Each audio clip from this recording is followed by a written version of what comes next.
Bonjour à tous et bienvenue dans cette nouvelle série de tutoriels qui va avoir pour thème la création d'un jeu vidéo en utilisant un moteur de jeu vidéo qui s'appelle Godot, dont je vous mettrai l'URL en description de la vidéo.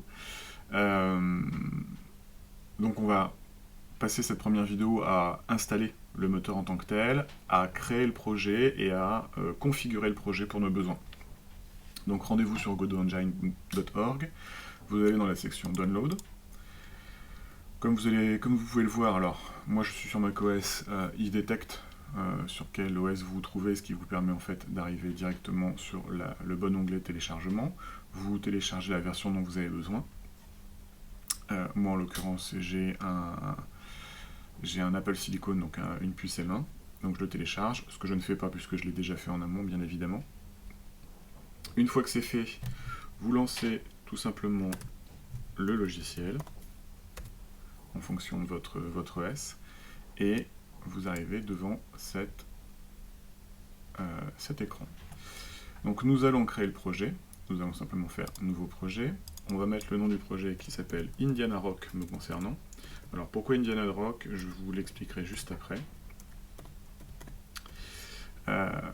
On va parcourir, on va se mettre dans projet, dans les projets Godot. On va créer un dossier qu'on va appeler Indiana Rock tuto me concernant. Ok, et on va sélectionner le projet courant. On reste en OpenGL ES 3.0, ça c'est parfait. On crée et on ouvre. Voilà qui est fait. Donc on se retrouve devant cette interface. Le moteur de jeu gère à la fois la fabrication des jeux 2D et les jeux 3D. Alors en l'occurrence, moi je vais vous proposer la fabrication d'un jeu en 2D. Et on va commencer tout de suite par configurer l'éditeur en fonction de nos besoins. Alors la première configuration, on va commencer par aller en haut dans le menu éditeur. Alors moi il est déjà en français, vous il doit être en anglais, donc on va commencer justement par créer ça. Donc le menu gauche, donc paramètres de l'éditeur. Dans le menu gauche, on va aller dans éditeur, langue. Vous choisissez la langue de votre choix. Moi j'ai décidé de faire ce tuto en français parce que il y a pas mal de ressources en anglais sur ce moteur, et j'étais en train de coder quelque chose pour moi et des enfants sont venus, des amis de mon fils. Ils ont été extrêmement intéressés par ma façon de faire, mais étant jeune, ils n'avaient pas le niveau en anglais. Et je les sentais vraiment très intéressés, mais pas assez compétents dans la langue pour vraiment utiliser le logiciel. Donc je me suis dit, ça serait dommage. Et donc je me suis dit, autant faire un tuto en français pour les aider, parce qu'ils sont bouillonnants d'idées. Donc voilà, première chose, on met l'éditeur en français. Après, on va dans Text Editor. On coche à peu près tout. Alors attendez, Text Editor. On va aller dans, que je vous dise pas de bêtises, Theme. Highlights, on va le laisser. Les indentations, on va les laisser à 4, c'est très bien. La navigation, scrolling moves, ça c'est parfait. Appearance, word wrap, code folding, info getter, le breakpoint, tout ça on garde. Scriptlix, tout ça on garde. File, on garde tout. Cursor aussi. Completion, très important. Vous mettez surtout add type ins. Alors, je vous expliquerai après pourquoi, mais ça va nous permettre de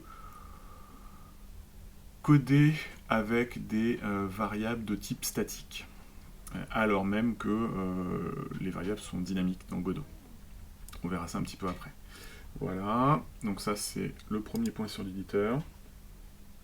Maintenant, on va organiser la hiérarchie des dossiers. Alors, ça c'est notre dossier Godot. C'est là où le projet se trouve. On va créer tout un ensemble de folders pour eh bien, permettre une gestion plus facile du projet, histoire de retrouver ses petits, savoir où se trouvent les différents éléments dont on a besoin. Donc je vous invite à créer un nouveau dossier. On va l'appeler ce premier dossier Assets. Ce premier dossier va contenir l'intégralité des sources graphique, audio, de fonte aussi, de notre projet. On va aussi faire un dossier qu'on va appeler SRC pour source, c'est-à-dire c'est là où on va mettre notre code.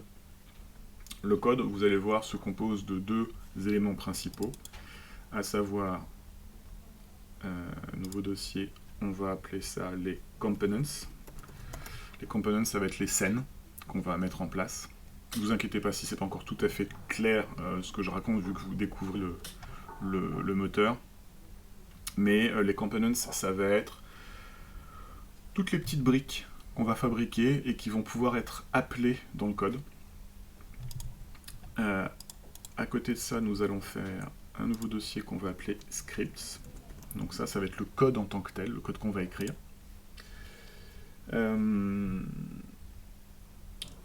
Dans les components, donc là on a SRC, dans les components, on créera des sous-folders, des sous-dossiers au fur et à mesure de nos besoins. Donc ça c'est une première chose. Dans les assets, d'ailleurs, on va faire une petite modification. Dans les assets, on va créer un nouveau dossier qu'on va appeler icon. Dans l'icon, on va bouger cet icon PNG qui est l'icône fourni par défaut sur tous les projets, et on va le mettre ici. Ce qui veut dire qu'il va falloir faire des petites modifications. On va aller dans projet, paramètres du projet. Donc tout à l'heure on était dans éditeur, c'était les paramètres de l'éditeur d'une façon générique, et maintenant c'est les paramètres du projet spécifique. On va déjà changer l'endroit où se trouve l'icône. À la base, il a détecté tout de suite que l'icône se trouvait à cette icône.png, donc pas de problème. Ce qui veut dire aussi qu'on pourra changer l'icône. L'icône, c'est ce qui apparaîtra dans la liste des projets. Alors, attendez, je vais vous montrer, fermer. On va faire un CTRL S pour sauvegarder. Ok, on va retourner dans projet, la liste des projets. Oui, l'icône en question, c'est cette icône-là, comme vous voyez sur Indian Rock. Donc ça, c'est ma version à moi sur laquelle je base mes tutos. J'ai changé tout simplement l'icône. Donc on revient sur le projet en tant que tel. Parfait, donc on a toujours notre hiérarchie. Alors dans le projet, on va modifier 2-3 petites choses, à savoir, on va aller dans Display pour l'instant. Donc comme vous voyez, c'est assez épais en termes de configuration. On ne touchera pas forcément à tout, mais on va commencer par Display, Window. Donc ça sera la taille de l'écran de jeu. Moi, je vais changer ça en 800 par 600. Ok. Et est-ce que ça va être resizable? C'est-à-dire, est-ce que je vais pouvoir changer la taille de ma fenêtre? Est-ce que l'utilisateur va pouvoir changer la taille de la fenêtre de jeu? La réponse est non. C'est pas une action que je veux. Donc on ferme. Ok. Et on va créer notre premier node. Alors, comment ça fonctionne? Le moteur de jeu Godot, comme un certain nombre d'autres moteurs, est un moteur qui fonctionne par objet. C'est-à-dire que tout élément du jeu est un objet avec lequel on va pouvoir interagir. D'accord? Ça, c'est le premier point. Deuxième point, c'est un ensemble de layers, donc des couches successives d'éléments qu'on va mettre les uns par-dessus les autres pour les faire interagir. On va commencer par faire notre première scène, vous allez voir, c'est beaucoup plus simple. Donc vous allez en haut à gauche, là, vous rajoutez un plus, et là, on va créer une scène de base qui s'appelle un node 2D. Donc il faut voir, comme je vous disais tout à l'heure, que le moteur de jeu a 3 types de nodes principaux. On a les nodes 3D, en rouge, on va avoir les nodes 2D, en bleu, et on va avoir les nodes de contrôle, qui sont des boutons, des labels, des inputs, etc. Donc ça, c'est les 3 principaux nodes qu'on va avoir. Après, on va avoir aussi des nodes spécifiques de vidéo, d'audio, etc. Mais on y reviendra plus tard. Donc pour l'instant, on cherche un node 2D. Ok. Et je le crée. Voilà notre premier node. Donc on va peut-être un petit peu zoomer. Et ce premier node va avoir cette espèce de cadre bleu qui correspond à la taille de la fenêtre du projet.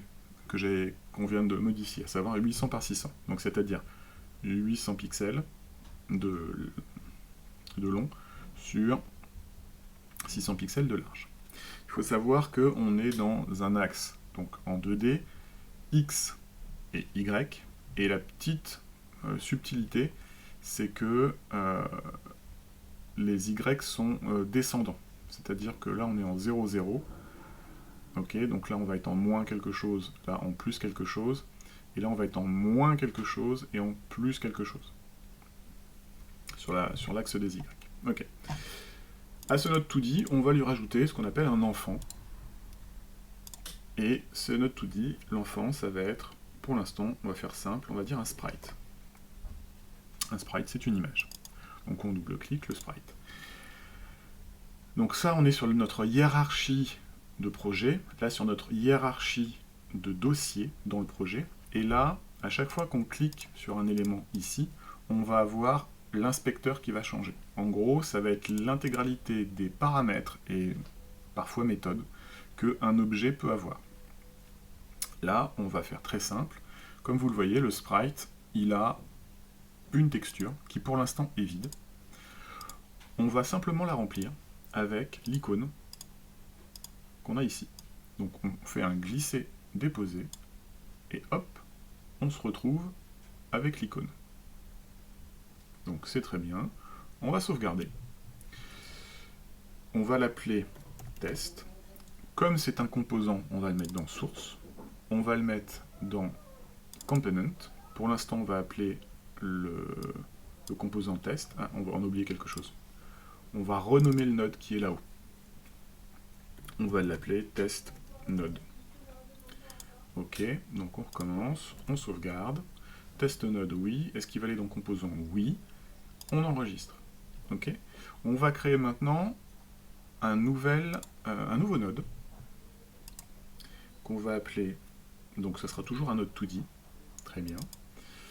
On va l'appeler celui-ci le level 1, pour l'instant à défaut de mieux. Très bien, le level 1 a toujours la même structure, c'est-à-dire 800 par 600.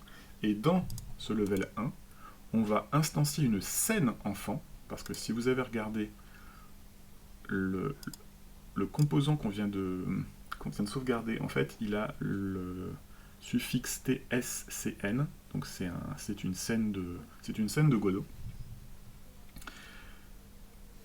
Donc, on retourne sur le level 1, on clique et on fait instancier une scène enfant. Là, il va vous donner la liste des scènes enfants disponibles. On a test node. Et voilà.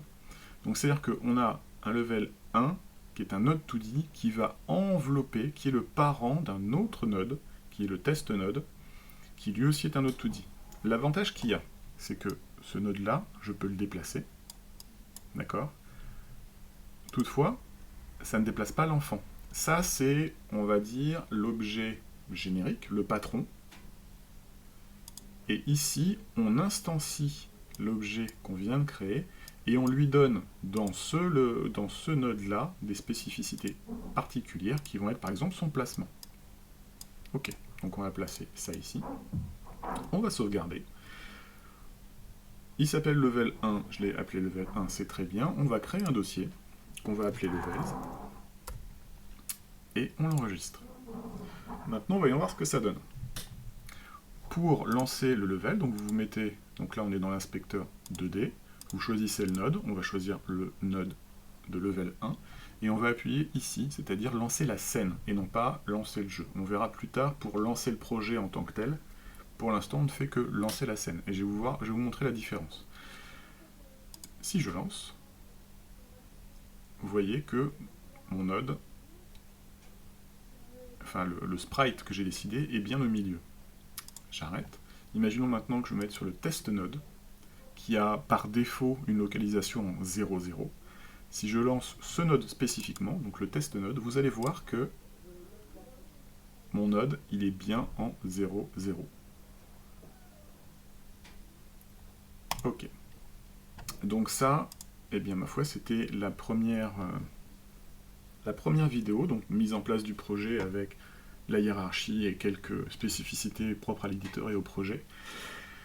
Dans les vidéos qui vont suivre, en fait, on va construire un jeu sur le type d'un ancien jeu auquel je jouais plus jeune, qui s'appelle Rick Dangerous, dont je peux vous montrer peut-être une vidéo. C'est un ancien jeu de plateforme assez punitif, puisque ce qu'on appelle un die and retry. C'est un jeu tant que vous n'êtes pas tombé dans un piège, vous ne pouvez pas savoir qu'il est là. Il n'y a rien dans le décor qui vous indique que le piège est ici. Hop. Donc Rick Dangerous. Donc on va être amené à fabriquer ce genre de jeu. Ce qu'ils appellent les Unfair Death, c'est exactement ça. Tant qu'on n'est pas passé à certains endroits, on ne peut pas savoir que des pièges se déclenchent. Donc c'est un jeu qui, à l'époque, était très dur. On va se baser sur ce type de gameplay en y rajoutant certains types de gameplay un peu plus récents, à savoir, j'aurais bien tendance à vouloir rajouter un peu de roguelite, c'est-à-dire la possibilité, en ramassant par exemple ces items-ci, d'avoir de l'argent, et avec cet argent acheter des avantages, peut-être plus de vie, plus de balles, plus de bombes, capacité à sauter plus haut, à s'accrocher au mur, etc. Et quand on meurt, on perdrait tout sauf une capacité au choix pour recommencer. On verra au fur et à mesure, selon mon idée, selon mon envie, comment va évoluer le jeu, mais en tout cas, voilà. Faire une sorte, non pas de clone, mais s'inspirer de ce jeu, de cet ancien jeu, pour en faire une version un peu plus récente et un peu plus fun. Merci d'avoir suivi cette vidéo. Si vous avez des questions, n'hésitez pas à me les poser en commentaire. Les prochaines vidéos iront en fonction de la vitesse à laquelle je code moi-même la suite du jeu. Je vous dis à très vite.